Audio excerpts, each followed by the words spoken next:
Friends, आज आपण English ग्रामरमधील first chapter parts of speech अभ्यासूया. पार्ट्स ऑफ स्पीच या टॉपिकवरती आलेले सर्व आयोगाचे क्वेश्चन्स पण बघू, म्हणजे आपल्याला त्या टॉपिकचं महत्त्व कळेल. ओके. इंग्रजीमध्ये एकूण शब्दांच्या जाती 8 आहेत.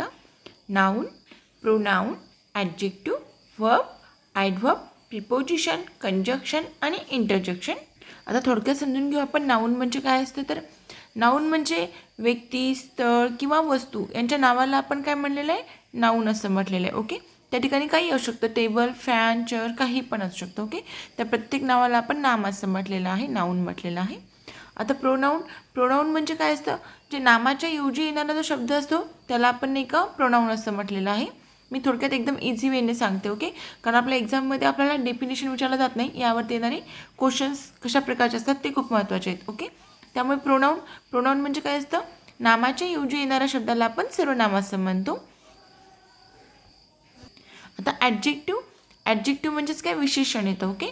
नामाबद्दल अधिक माहिती सांगणाऱ्या शब्दाला आपण विशेषण असे म्हणतो. जे नामाबद्दल अधिक माहिती सांगतात ते काय असतं, विशेषण असतं. ओके. वर्ब म्हणजे आता जे कृती दर्शवणारे शब्द असतात त्यांना आपण काय म्हटलेलं आहे, क्रियापद असं म्हटलं. वर्ब म्हणजेच काय होतं, क्रियापद. ज्याच्यामधून कृती दर्शवल्या जाते, क्रिया घडली जाते, त्याला आपण क्रियापद असे म्हणतो. ओके. आता ॲडव्हर्ब, क्रियाविशेषणमध्ये क्रियापद, विशेषण व क्रियाविशेषण याबद्दल अधिक माहिती जो शब्द सांगतो ना, त्या शब्दाला क्रियाविशेषण असं म्हटलं जातं. ओके. प्रिपोजिशन काय असतं, शब्दयोगी अवयव म्हणतात त्याला. प्रिपोजिशनला दोन नामामधील किंवा सर्व नामांमधील संबंध दाखविणाऱ्या शब्दाला शब्दयोगी अवयव असं म्हटलं जातं, प्रिपोजिशन म्हणतात. ओके. दोन नामामधील किंवा सर्वनामामध्ये जो संबंध दाखवला जातो त्याला आपण प्रिपोजिशन असं म्हणतो. आणि कंजक्शन म्हणजे उभयान्वयी अवयव. ओके. शब्द, वाक्य असेल एखादं, वाक्यप्रचार किंवा वाक्य जोडणाऱ्या शब्दांना उभयान्वयी अवयव म्हणतात. ओके. वाक्य जोडणाऱ्या शब्दांना एवढं जर लक्षात ठेवलं, कीवर्ड लक्षात ठेवूया, वाक्य जोडणाऱ्या शब्दांना काय म्हणलं जातं, कंजक्शन म्हणलं जातं. इंटरजेक्शन म्हणजे काय, केवल प्रयोगी अवयव. आकस्मिक भावना प्रकट करणारा उद्गार, आपण जे उद्गारवाचक शब्द म्हणतो ना, तेच केवल प्रयोगी अवयव असतं. आकस्मिक घटना जे घडतात, आपण जेव्हा भावना प्रकट करत असतो त्यातून जे उद्गार निघतात त्यांना काय म्हटलं जातं, केवल प्रयोगी अवयव असं म्हटलं जातं. आता या टॉपिकवरती आयोगाने विचारलेले क्वेश्चन्स पाहू आपण, म्हणजे डिटेलमध्ये आपल्याला पार्ट्स ऑफ स्पीच समजून जाईल. ओके. तर फर्स्ट क्वेश्चन बघा, the boy who made the top score is my cousin. Okay. आता इथे काय वापरलेला आहे शब्द, हू. हा जो अंडरलाईन शब्द आहे ना, हा शब्द कोणता प्रिपोजिशन आहे विचारलं त्यांनी, पार्ट ऑफ स्पीच आहे असं विचारलं. ओके. कोणता पार्ट्स ऑफ स्पीच आहे असं विचारलं, तर हा कोणता आहे, हू हा शब्द जो इथे यूज केला तो आहे रिलेटिव्ह प्रोनाऊन. ओके. कोणता आहे, रिलेटिव्ह प्रोनाऊन. आता रिलेटिव्ह प्रोनाऊन म्हणजे नेमकं काय असतं, तर संबंधदर्शक सर्वनाम म्हणतात त्यालाच. रिलेटिव्ह प्रोनाऊनमध्ये बघा, who, whose, which, that, what, whom असे शब्द वापरले जातात. Okay. Relative pronoun are used to join two sentences together. Okay. दोन सेंटेन्स जॉईन करण्यासाठी रिलेटिव्ह प्रोनाऊनचा वापर केला जातो. आता इथे काय, दोन सेंटेन्स, द बॉय तो कोणता मुलगा आहे, काय म्हणाला होता की who made the top score is my cousin, असे दोन सेंटेन्स त्यांनी जॉईन केले, ते हूचा वापर केलेला आहे. ओके. म्हणून ते काय झालं, रिलेटिव्ह प्रोनाऊन झालेला आहे. हू हा शब्द अजून एक कीवर्ड लक्षात ठेवा बघा, थोडक्यात ट्रिक सांगते. Who refers to human beings. Okay. जिथे ह्युमन बिईंग्स असतात तिथं हू यूज केला जातो जास्तीत जास्त. ओके. आता सेकंड क्वेश्चन बघा, we went in a boat that dash the blank of the river. आता इथे काय येणार आहे याच्यामध्ये, अलॉंग. ओके. अलॉंग हा शब्द येणार आहे. Okay. We went in a boat along the bank of the river. Third question पाहूया, Mary had a little lamp. Okay. Mary had a little lamp. Identify the parts of speech of the word underlined. जो Mary हा word underline केला तो कोणता parts of speech आहे विचारलं त्यांनी, तर हे कोणतं असणार आहे, सर्वांना इझिली कळेल, प्रॉपर नाऊन आहे. ओके. प्रॉपर नाऊन, मॅरी काय एका मुलीचं प्रॉपर नाव आहे. प्रॉपर नाऊन म्हणजे नेमकं काय असतं, the names of persons and places are called proper noun. Okay. एखाद्या पर्टिक्युलर व्यक्तीचं नाव किंवा प्लेसचं नाव असेल त्याला आपण प्रॉपर नाऊन असं म्हटलं जातं. आता 4 नंबरचा क्वेश्चन बघू, all the roads have a crowd on 15th August. Identify the parts of speech of the word underlined. आता जो अंडरलाईन वर्ड केला आहे त्याचं पार्ट्स ऑफ स्पीच कोणतं आहे ते विचारलं त्यांनी. क्राऊडचं कोणतं आहे हे विचारलं. आता क्राऊड म्हणजे काय, गर्दी. म्हणजे कोणतं असणार आहे, गर्दी म्हटल्यानंतर कलेक्टिव्ह नाऊन असणार आहे. ओके. कलेक्टिव्ह नाऊन म्हणजे नेमकं काय असते, तर collective nouns are the names of persons or things taken together. म्हणजे कसं आता एक्झाम्पलमध्ये पार्लमेंट, मॉब म्हणतो आपण, मॉब म्हणजे पण जमा होतो, team, jury, crowd, family, nation, हे काय झाले कलेक्टिव्ह नाऊन झाले. ओके. 5th नंबरचा क्वेश्चन पाहूया. Indicate the parts of speech of the underlined word 3 mice ran into a hole. आता जो इंटू जो शब्द आहे तो काय असणार आहे, प्रिपोजिशन. आपण प्रिपोजिशन हा चॅप्टर डिटेलमध्ये पाहूया. ओके. हे इंटू काय झालं, प्रिपोजिशन झालं. 6 नंबरचा क्वेश्चन बघा. Indicate the parts of speech of the word MICE. Okay. MICE या शब्दाचा कोणता पार्ट्स ऑफ स्पीच आहे असं विचारलं त्यांनी. तर कोणतं असणार आहे माईसचं, common noun. Okay. Common noun, the names of common things are called a common noun. Okay. म्हणजे असं पर्टिक्युलर नाव नाही आहे, ते कॉमन सर्वांसाठीच वापरलं जातं. जसं की आता बुक आपण पुस्तक कोणतंही पुस्तक असू शकतं, पर्टिक्युलर बुकचं नाव घेतलं का आपण नाही घेतलं. टेबल, फॅन हे जे एक्झाम्पल झाले ते कॉमन नाऊनचे झाले. ओके. 7 नंबरचा क्वेश्चन पाहू. Choose the correct alternative to fill in the blanks. It is about time you dash dash the tea ready. Okay. इथे काय येणार आहे, गॉट येणार आहे. Okay. Got. It is about time you got the tea ready. Okay. आता 1 नंबरचा question बघा. Find out the correct feminine pronoun of author. Okay. आता फेमिनाईन म्हणजे काय, मस्क्युलाईन म्हणजे काय, तर मस्क्युलाईन म्हणजे काय असतं, पुलिंगी. पुलिंगी शब्द कोणता आणि फेमिनाईन म्हणजे स्त्रीलिंगी शब्द कोणता, हाही क्वेश्चन खूपदा विचारला जातो. तर पुरुष जात दाखवणारी जी नामे असतात किंवा पुरुषवाचक सजीव पदार्थ दर्शवणारी जी नामे असतात त्यांना आपण काय म्हणतो, पुलिंगी म्हणतो. जसं की आता बॉय, डॉग, कॉक हे काय येतं, पुलिंगी येतं. आता फेमिनाईन म्हणजे स्त्रीजात किंवा स्त्रीवाचक जे शब्द दाखवले जातात त्यांना आपण स्त्रीलिंगी नाव असं म्हणतो. गर्ल, ओके, हेन हे शब्द येतात स्त्रीलिंगीमध्ये. तिथे शब्द कोणता विचारला आपण, ऑथर. ऑथर काय झाला, पुलिंगी. तर त्याचा फिमेल शब्द कोणता येणार आहे, फेमिनाईन शब्द ऑथरेस येणार आहे. ओके. ऑथरेस हा शब्द येईल. आता आपण सर्व ना स्त्रीलिंगी आणि पुलिंगी शब्दांची लिस्टच पाहूया. यावरून आपला 1 मार्क्स फिक्स आहे, कारण यावरती नेहमी एक तरी क्वेश्चन पाहायला मिळतो. तर मस्क्युलाईन शब्द आणि फेमिनाईन शब्द. मस्क्युलाईन पुलिंगी आणि फेमिनाईन स्त्रीलिंगी. ओके. तर बॉयचं काय, गर्ल होतं स्त्रीलिंगी. लॉर्डचं लेडी, किंगचं क्वीन, मॉन्क नन, अर्ल म्हटलं तर काउंटेस. जेंटलमॅनचं लेडी. ड्रेक हा खूपदा विचारला. ड्रेकचं काय होतं, डॉग. हार्टचं रॉय. विजार्डचं विच. नेफ्यू नीस.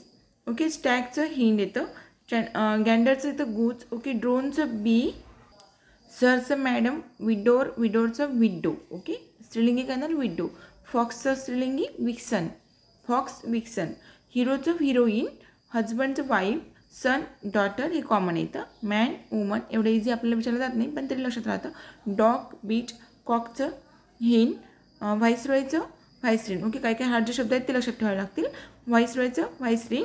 लॅडचं लॅस होतं. लॅडचं काय येतं, लॅस येतं. Lad, lass. ब्रदरचं सिस्टर. बलचं काय तर काऊ. बॅचलरचं मेड, स्पिन्स्टर. हॉर्सचं मेयर. बुलॉकचं हिपर. कॉलचं फिली. बकचं डोई. ओके. Buck, doe. अजून काही महत्त्वाचे शब्द, ड्यूकचं डचेस. ओटरीचं ओटरेस. गव्हर्नरचं गव्हर्नरेस. ओके. प्रिन्सचं प्रिन्सेस. सॉर्सरचं सॉर्सरेस. मास्टरचं मिस्ट्रेस. गॉडचं गॉडेस येतं. ओके. डेअरीमॅनचं डेअरी मेड येतं. ग्रँडफादरचं ग्रँडमदर. बारमनचं बारमेट. ओके. पीकॉकचं पी, हेन. हेडमास्टरचं हेडमिस्ट्रेस. स्टेप ब्रदरचं स्टेप सिस्टर. ओके. मिल्कमॅनचं मिल्क मेड येतं. स्टेप फादरचं स्टेप मदर. लँडलॉर्डचं लँड लेडी. वॉशरमॅनचं वॉशर वुमन. ओके. मरमॅनचं मरमेड. स्टेपसनचं येतं स्टेप डॉटर. आता 9 नंबरचा क्वेश्चन बघू. Find out the correct feminine pronoun of fox. Okay. फॉक्सचा काय शब्द येतो, तर विक्सन येतो. ओके. फॉक्सचं काय येते, विक्सन येतं. ओके. आपल्याला फॉक्सन वाटतं पण ते विक्सन येतं. ओके. आणि 10 नंबरचा question. Identify the part of speech of the underlined word I want any book. आता जो वॉन्ट हा शब्द त्यांनी अंडरलाईन केला आहे तो काय आहे, वॉन्ट म्हणजे पाहिजे, म्हणजे काय असणार आहे, ती क्रिया आहे, तर वर्ब आहे ते. ओके. वर्ब इझिली कळतं आपल्याला, verb. Which one of the following alternative is not a parts of speech. Okay. आपण आताच पार्ट्स ऑफ स्पीच टोटल पाहिले, तर याच्यापैकी कोणतंच पार्ट्स ऑफ स्पीच नाही असं विचारलं त्यांनी. 2009 हा क्वेश्चन आला होता. डिपार्टमेंटल PSI हा क्वेश्चन आला होता बघा. इतका इझी क्वेश्चन होता. द नाऊन, वर्ब, ॲडजेक्टिव्ह हे तर नाही का पार्ट्स ऑफ स्पीचमध्ये येतं, पण प्रोवर्ब आपण बघितलं का, नाही बघितलं, म्हणजे हा शब्द पार्ट्स ऑफ स्पीचमध्ये नाही आहे. ओके. ही जातच नाही आहे. आता 12 नंबरचा क्वेश्चन पाहू. Some words are used as a different parts of speech. आता एकच शब्द आहे पण वेगवेगळ्या पार्ट्स ऑफ स्पीचमध्ये दाखवला जातो. Say how many of the statement belong true. कोणतं स्टेटमेंट ट्रू आहे ते विचारलं त्यांनी. तर fast may be used as a noun, adjective, verb आणि ॲडवर्ब. बरोबर आहे, कारण एकच शब्द आपण नाही का त्या वाक्याच्या म्हणजे अर्थावरून घेतला जातो. त्यानुसार फास्ट हा नाऊन पण असू शकतो, ॲडजेक्टिव्ह पण असू शकतो, वर्ब पण ॲडवर्ब पण असू शकतो. Better may be used as an adjective, verb and adverb. हे पण बरोबर येतं. That may be used as a pronoun, adjective and adverb. हे पण सेंटेन्स बरोबर आहे. दॅट हा शब्द आपण प्रोनाऊन म्हणून पण यूज करू शकतो, ॲडजेक्टिव्ह म्हणून पण आणि ॲडवर्ब म्हणून पण. सीट हा शब्द जो आहे तो मे be used as a noun and verb. हे पण म्हणजे चारी पण सेंटेन्स बरोबर आहे त्यामध्ये. आता सेम क्वेश्चन आहे बघा 13. The word well may be used as. Well हा जो शब्द आहे ना तो आपण कसा यूज करू शकतो, नाऊन म्हणून पण यूज होऊ शकतो वेल हा शब्द, वर्ब म्हणून पण आणि ॲडवर्ब म्हणून पण. ओके, तर चारी प्रकारे पण. The word fast may be used as a. Fast हा शब्द आपण कशा प्रकारे वापरू शकतो, नाऊन, वर्ब, ॲडवर्ब आणि ॲडजेक्टिव्ह. आताच आपण पाहिलं होतं चारी प्रकारे आपण यूज केला जातो तो शब्द.